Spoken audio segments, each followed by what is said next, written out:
میں نے آج نریندر مودی کی سوشل میڈیا پہ سٹیٹمنٹ دیکھی کہ اس نے کہا پاکستان کی تو بات ہی نہ کرو، ہم تو اب امریکہ کے ساتھ، یعنی ہمارا پارٹنر اب امریکہ ہے، فیوچر ہماری ہے اس پارٹنرشپ میں ہے، تو پاکستان کی تو بات ہی نہ کرو، پاکستان تو اپنے بوجھ کے اندر ہی ختم ہو رہا ہے۔ اور یہ تکبر بھری سٹیٹمنٹ تھی، یہ تب ہوئی جب کہ اس نے امریکہ کا نریندر مودی نے دورہ کیا، اور اس دورے میں بڑی زبردست انہوں نے کانٹریکٹ سائن کیے امریکہ کے ساتھ، آرٹیفیشل انٹیلیجنس ٹیکنالوجیز میں، ڈیفنس کانٹریکٹس، ہر چیز میں۔ اور اس کے بعد ظاہر ہے ایک فیلنگ آ گئی ہے تکبر کی کہ ہم ایک سپر پاور کے پارٹنر بن گئے ہیں، اور پاکستان کدھر؟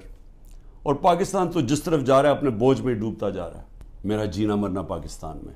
اور مجھے افسوس یہ ہے کہ آج وہ لوگ اوپر بیٹھ گئے ہیں اور بٹھائے گئے ہیں ایک تکبر میں، ایک آدمی نے جس نے سمجھا کہ وہ اتنی طاقت ہے اس کے پاس کہ وہ جو مرضی کر دے، اور قوم بھیڑ بکریاں ہیں، وہ جو چوروں کے بھی اوپر لا کے بٹھا دے تو قوم بھیڑ بکریوں کی طرح بس اس کے فرمان مانیں گی۔ وہ لوگوں کو اوپر بٹھا دیا ہے جن کی دولت ملک سے باہر پڑی ہے۔ اب یہ سوچیں کہ یہ پھر سارے باہر چلے گئے ہیں، ملک سے باہر ان کی میٹنگز ہوتی ہیں، عیدیں باہر ہوتی ہیں، بچے باہر ہیں، علاج ان کا باہر ہے، اور یہ ہے محب وطن پاکستانی۔ بحیثیت پاکستانی مجھے بڑی تکلیف ہوئی کہ ان کی سٹیٹمنٹ، جوائنٹ سٹیٹمنٹ آئی امریکہ کی اور ہندوستان کی، کہ پاکستان کا بس اب صرف ایک رہ گیا ہے کہ دہشت گرد ہے، بس یہ ہمیں وہاں لا کے کھڑا کر دیا ہے کہ وہ جو کشمیر میں ہو رہا ہے، یہ کشمیر میں یہ نہیں کوئی بیچارے وہ 100 سال سے اپنی آزادی چاہ رہے ہیں، ان کی جد و جہد ہے آزادی کی، وہ ایک فریڈم سٹرگل ہے، وہ اس کو ایسے نہیں کہہ رہے۔ یہ جی پاکستان وہاں دہشت گردی کروا رہا ہے، کراس بارڈر ٹیررزم، وہاں سٹیٹمنٹ دے دیا انہوں نے۔ پھر وہی جو گروپس ہیں کہ پاکستان میں وہ فلانا لشکر ہے اور یہ ہے اور وہ ہے، تو پاکستان کو تو وہاں کھڑا کر دیا، اور پھر کہا ہے کہ آپ یہ ختم کریں، حکم دیا ہمیں کہ آپ ختم کریں۔ اور میں آپ کو یقین دلاتا ہوں کہ اس حکومت سے کوئی سٹیٹمنٹ نہیں آئے گی اس کے خلاف، کبھی پرائم منسٹر کے منہ سے کچھ نہیں نکلے گا، کبھی وہ جو باہر بیٹھا ہوا ہے لنڈن میں سزائے یافتہ وہ کبھی بولے گا نہیں، زرداری کبھی نہیں بولے گا، کیونکہ ان کے اربوں ڈالر ملک سے باہر پڑے ہیں۔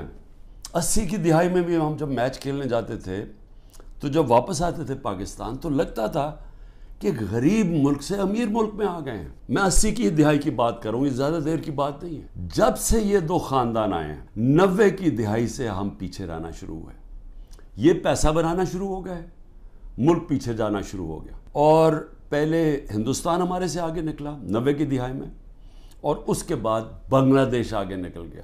آرمی چیف نے جب مجھے ہٹایا، اس نے کہا جی پاکستان کو آئسولیٹ کر دیا تھا، اکیلا چھوڑ دیا تھا۔ مجھے یہ بتائیں کہ جب ڈونلڈ ٹرمپ نے ایسی سٹیٹمنٹ دی تھی، پریزیڈنٹ نے، میں جب پرائم منسٹر تھا، اس نے کہا پاکستان دہشت گردی میں شامل، میری ابھی بھی ٹویٹ پڑھ لیں، میں نے اس کو جواب دیا، میں نے کہا پہلے آگاہ کرو کہ پاکستان نے کہ کس طرح کی دہشت گردی کی جنگ لڑی ہے، ہم نے کیسی قربانی دی۔ اسی ڈونلڈ ٹرمپ نے مجھے امریکہ دعوت دی، اور جو میرے ساتھ تھے، جس طرح کا پروٹوکول مجھے دیا، ذرا بتائیں کبھی کسی پاکستانی پرائم منسٹر کو ملا ہے؟ اس نے عزت بھی دی، اس کے سامنے میں نے کشمیر کی بات کی، اس نے کہا کہ میں کوشش کروں گا کشمیر کا مسئلہ حل کرنے کے لیے، ان کی جرت نہیں ہے نام لینے کے لیے کشمیر کا۔ اس کے بعد اس نے سارے میرے اور میرے ڈیلیگیشن کو سارے وائٹ ہاؤس کا خود دورہ کروایا، ٹور کروایا، عزت دی۔ میں یہ کیوں کہہ رہا ہوں؟ کیونکہ میں مغربی ذہن کو سمجھتا ہوں۔ آپ اگر ان کے نیچے ان کے سمجھتے ہیں کہ ان کے جوتے پالش کرنے سے وہ آپ کی بڑی کوئی رسپیکٹ کریں گے، وہ آپ کو حقارت سے دیکھتے ہیں۔ وہ سمجھتے ہیں جو اپنے ملک کے مفادات کے لیے کھڑا ہوتا ہے وہ اس کی عزت کرتے ہیں۔ میں نے جب ان کو کہا افغانستان کے اندر کوئی ملٹری سلوشن نہیں ہے، تو ان کے سینیٹر لنزی گرام، یہاں تکڑا سینیٹر ریپبلکنز کا، اس نے پاکستان آ کے بیان دیا کہ عمران خان ٹھیک کہہ رہا تھا، کہ وہ اس چیز کی رسپیکٹ کرتے ہیں۔ یہ جو جا کے جناب فورن منسٹر بلاول بھٹو ہر دوسرے دن پہنچ کے اچھی انگریزی بولتا ہے، اس سے وہ متاثر نہیں ہوتے۔ اور اسی لیے یہ جو فورن پالیسی بنا دی ہے کہ جی ہم ساری دنیا کو ہم ساری دنیا کے ساتھ اچھے باتیں کریں، ان کو آم کے ٹوکرے بھجوا دیں، اور ہم جا کے ان کے ساتھ بڑی اچھی طرح ان کے ہاتھ پکڑ کے بات کریں، ایسی یہ باتیں نہیں چلتی۔ آج آئسولیشن ہے پاکستان کی، یہ تو کوئی آزاد معاشرے میں تصور ہی نہیں کر سکتا کہ گھروں کے اندر گھس گئے، دروازے توڑ دیے، چیزیں لوٹ لی، جو چیز پڑی ہے وہ جو اٹھائی نہیں وہ توڑ دی، اچھا وہاں ملازم ملے ان کو اٹھا کے لے گئے, کوئی بچے ملے, ہمارا جو پریزیڈنٹ چکوال کا, ان کو 15 سال کے بیٹے کو اٹھا کے لے گئے. وہ یاسر گیلانی ہمارا ایک ٹکٹ ہولڈر, وہ چھپا ہوا تھا, اس کی بیوی اپنے ماں باپ کے گھر تھی, اس کے ماں باپ کے گھر جا کے بیوی 4 بچے ہیں اس کے, چھوٹا بچہ 1.5 سال کا, اس کو اٹھا کے لے گئے. عمر چیمہ, اس کو صرف وہ جیل میں رکھا ہوا ہے کہ جی بس تم وہ کرسی پہ بیٹھ کے کہہ دو ٹی وی کے سامنے کہ جی میں پی ٹی آئی چھوڑ رہا ہوں اور میں فوج سے پیار کرتا ہوں اور 9 مئی کی مذمت کرتا ہوں. میں بار بار کہہ رہا ہوں 9 مئی کی ساری قوم مذمت کرتی ہے جو جلاؤ گھرا ہوا ہے. اس کے اوپر کوئی انڈیپینڈنٹ انویسٹیگیشن تو بٹھا دیں تاکہ پتہ تو چلے. میں ثابت کروں گا, میں یہ دعویٰ کہتا ہوں, میں ثابت کروں گا کہ لوگ چھوڑے ہوئے تھے اندر جنہوں نے یہ جلاؤ گھراؤ کیا ہے. میں ثابت کروں گا. یہ روڈ میپ بھی کسی کے پاس نہیں ہے. یہ چوروں کے پاس کیا روڈ میپ ہوگا؟ 30 سال سے تو چوری کر رہے ہیں.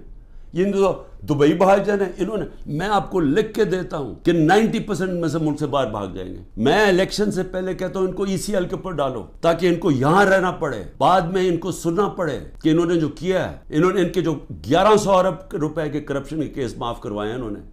ایک طرف لوگ بھوکے مر رہے ہیں, یہاں فیکٹریاں بند ہو رہی ہیں.